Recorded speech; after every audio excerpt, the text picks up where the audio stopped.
Here is James Potter, a fanfiction written by George Norman Lippert and based upon the characters and worlds created by John Kathleen Rowling. It's my first English audiobook. For those who want to work on their French, there is also a version for that on my channel. I'll put on the screen both texts, the original one, and my French translation. If you want to support my work, follow the links in the description. Now, all I have left to do is open this audiobook for you. Hello, Mora! Mr. Gray peeked round the corner and surveyed the corridor. It stretched off into dim infinity, dotted with floating globes of silvery light. Mr. Gray had been told that the globes were swampfire, encased in a time loop charm, so they were inextinguishable. He'd never even heard of swampfire, much less a time loop charm. But then again, Mr. Gray had never been in a place quite like the Hall of Mysteries. He shuddered. "I don't see anybody," he whispered to the two figures behind him. "No gates or lock neither. Do you think maybe they're using invisible barriers or something?" Nah, A gravely voice answered. we're told exactly where the beacon were placed. Weren't we? This section's clean. Sentries all we have to worry about. If you don't see him, then move in. Mr. Gray shuffled his feet. "I know what we were told, but it don't feel right, Bissell. I have a sense about these things. Me mama always said so." Don't call me Bistol, you sorting off wit.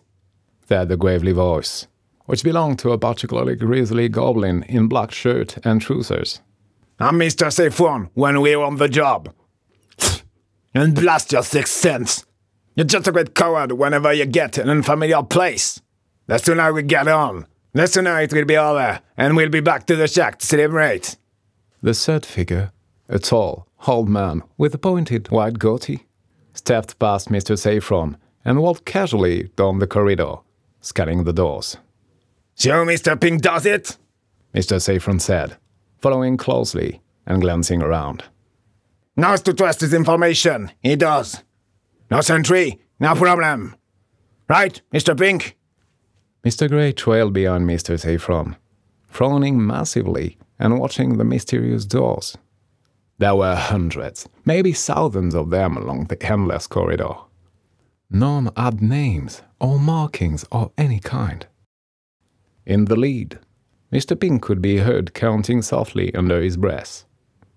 "Why do I have to be Mr. Gray?" Mr. Gray said petulantly. "But you likes Gray. It's hardly even a color at all." The goblin ignored him. After several minutes, Mr. Pink stopped walking. Mr. Saffron and Mr. Gray halted behind him, looking round the corridor with furrowed brows. Can be the place, Mr. Pink, the goblin said. There's no door in this section at all. Are you sure you can do it right? "I can do it right," Mr. Pink said. He glanced down at the floor, and then scuffed at a section of the marble tile with his toe. There was a chip in the corner of one of the tiles. Mr. Pink grunted and knelt down. He prodded the broken corner with a finger. He nodded to himself, then hooked his finger into the hole and gave a tug. A rectangular section of the tile floor popped upward, pulled open by Mr. Pink's tugging finger. He heaved, and the regular chunk of floor slid upward like a long, vertical drawer, rising with a grating rumble until it touched the ceiling. It shuddered into place. It was as wide and tall as a door, but only a few inches thick. Mr. Gray peered around it and could see the endless corridor of the Hall of Mysteries stretching away behind it. How'd you know that was there? Mr. Saffron demanded, slitting his eye up at Mr. Pink. "She told me," Mr. Pink responded, shrugging. She did she?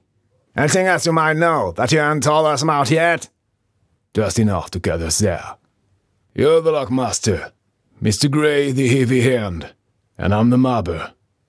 We all know what we need to know, and nothing else." Yeah, I remember. "Let me get on with it, then. Monsieur? Mr. Pink stood aside as Mr. Saffron moved closer to the slab of mysterious stone. He studied it carefully, squinting and muttering. He laid one of his huge ears against it and tapped here and there. Finally, he reached into a pocket of his black shirt and produced a complicated device made of dozens of brass loops. He unfolded it one and peered through it at the stone slab. Only worth the effort, really. It's a homunculus lock. Only opens when a pretty fine sound factor is present.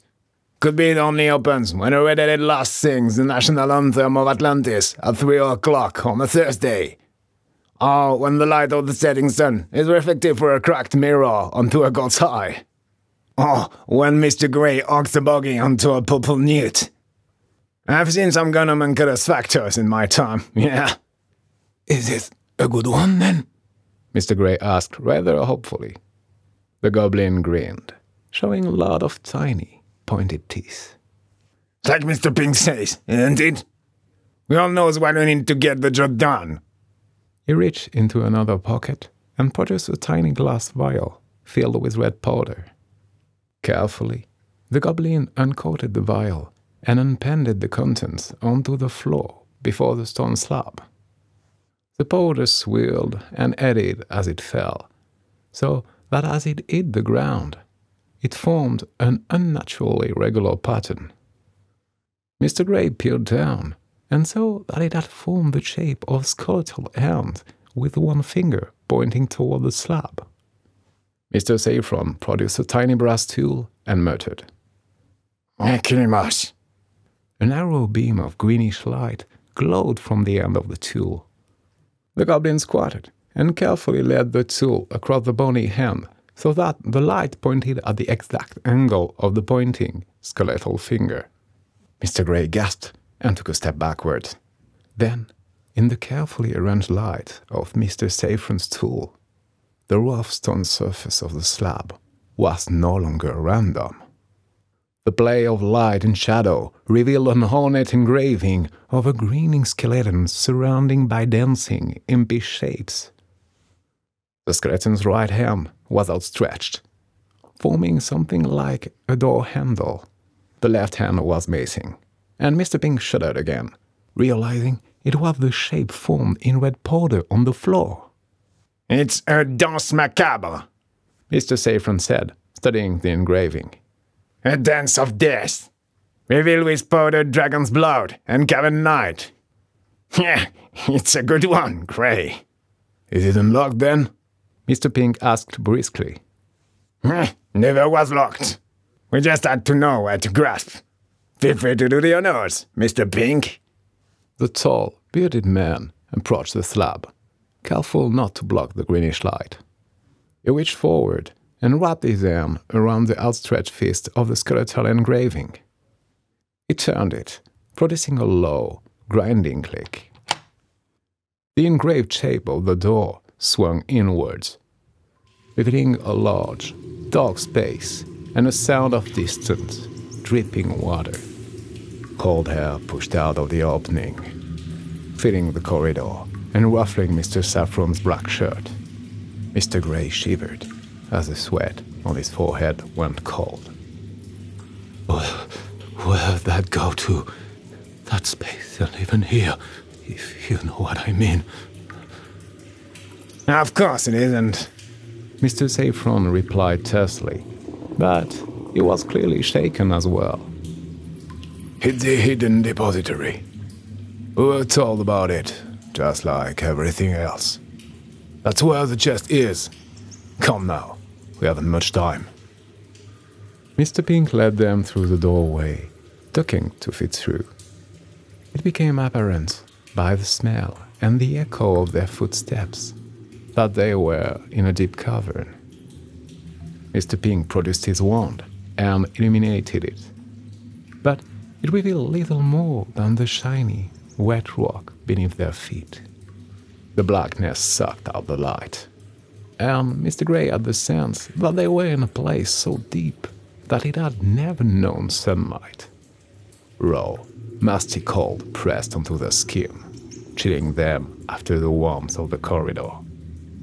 Mr. Gray glanced back once, and could just see the shape of the door leading back. It glowed like a pillar of silvery light, almost as if it were a mirage. Where do you think we are? A pocket in a cavern under the Atlantic Ocean. Mr. Pink replied, still walking. And, Mr. Gray said faintly, then swallowed.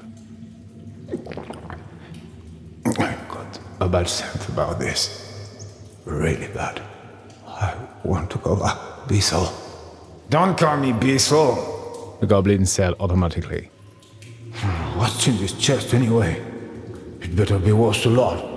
I can't think of anything worse coming to a place like this. Never you mind that. It's more than you've ever dreamed of. We'll never have to work like this again. No more pretty cons and midnight holdups for us. Once we get the chest, we'll be set for good. But what is it? What's in the chest? Well, you'll just wait and see, won't you? Mr. Gray stopped walking.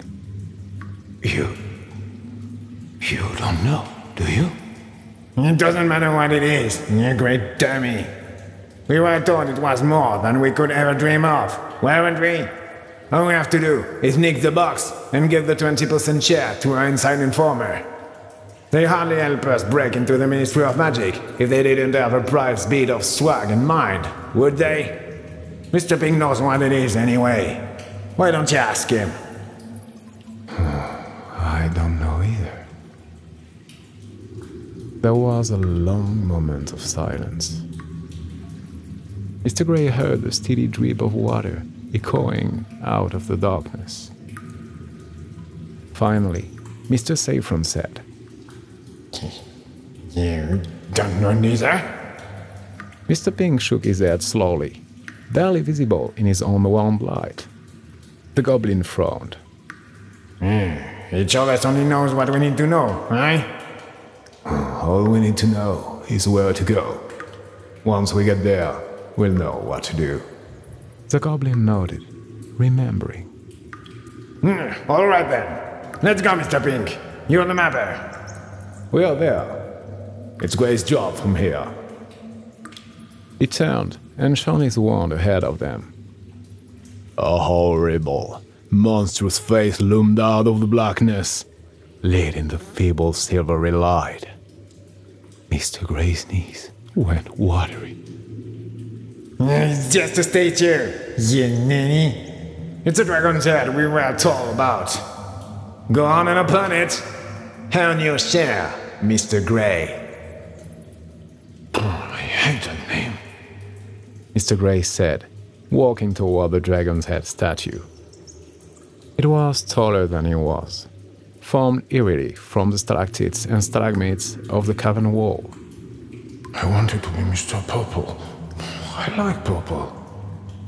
He crouched and slipped his hand between the snaggled teeth of the dragon's upper jaw. Mr. Gray was unusually strong, but lifting the dragon's jaw required every ounce of his formidable power. Sweat streamed down his face and neck as he strained, but the statue wouldn't budge. Finally, just as Mr. Gray was certain he would tear his muscle loose from his bones, there was a glassy shattering sound, and the jaw jarred loose.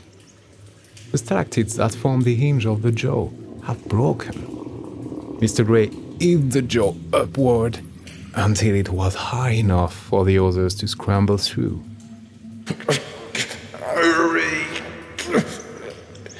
He ordered through gritted teeth. Just don't drop the blasted thing on us! Mr. Saffron whined as he and Mr. Pink ducked into the gaping dragon's jaw.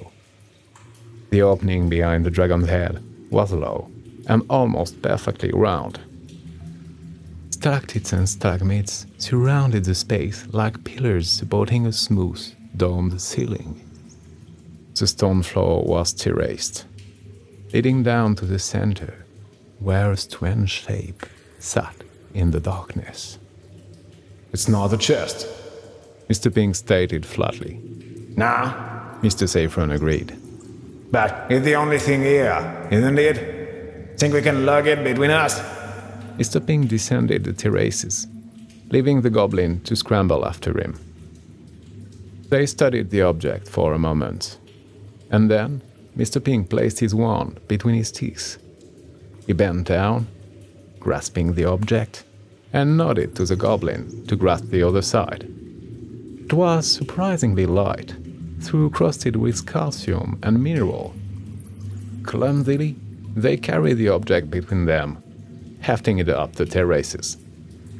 Mr. Pink's wand light bobbed and jerked, making the shadows leap wildly on the pillared walls. Finally, they heaved the object through the open jaw of the dragon's head statue. Mr. Grey was sweating profusely, his knees trembling. When he saw that his companions were out of the way, he released the upper jaw. It slammed down and shattered, producing a cloud of greedy dust and a deafening crash. Mr. Grey collapsed backward onto the stony floor of the cavern, faint with exertion. So, what is it? Mr. Saffron asked, ignoring Mr. Grey's heaving breaths. It doesn't look like it's worth a fortune. I never said it was worth a fortune, a voice said from the blackness behind them. I merely said it was enough to take care of you for life. Funny how many meanings a phrase like that can have, isn't it? Mr. Saffron wheeled around, seeking the source of the voice. But Mr. Pink turned slowly, almost as if he'd expected it.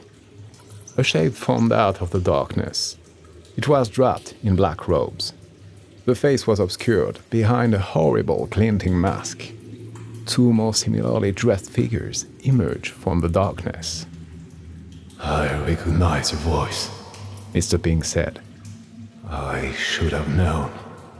Yes, you should have, Mr. Fletcher. But you didn't. Your years of experience are no match for your innate greed. And now it is too late. Wait now! Mr. Saffron cried, throwing up his hands. We are the bargain! You can't do this! We are the deal! Yes, we did, my goblin friend. Thank you very much for your services. Here is your cat. A flash of orange light leaped from one of the masked figures, striking Mr. Saffron in the face. He stumbled and clutched at his throat, making thick, choking sounds. He collapsed backwards, still writhing. Mr. Grey stood shakily to his feet. That's not right! You shouldn't have done that to Beetle! He only did what you asked! And we are only doing what we promised, the voice behind the mask said pleasantly. There was another jet of orange light, and Mr. Grey collapsed heavily. The three masked figures drifted closer, surrounding Mr. Pink. He looked around at them hopelessly. At least, tell me what it is. Tell me what is this thing that you made us get for you, and why you made us do it instead of doing it yourselves. Your last question, I'm afraid, is none of your business, Mr. Fletcher, the voice said, circling him. As they say, if we told you, we'd have to kill you. That would not be living up to our end of the bargain. We promised to take care of you for life, and we intend to fulfill that promise. It may not be much of a life, granted, but beggars cannot be choosers. A wand appeared, pointing at Mr. Pink's face. He hadn't used the name Fletcher for years. He'd given it up when he'd given up being a crook. He'd tried so hard to be good and honest. But then he'd been approached about this job, an inside job at the Ministry of Magic. A job so perfect, with a payoff so grand, that he simply couldn't turn it down. Sure, all his old friends in the Phoenix Order would be disappointed in him, but most of them were dead now, anyway. Nobody even knew his real name anymore. Or so he thought.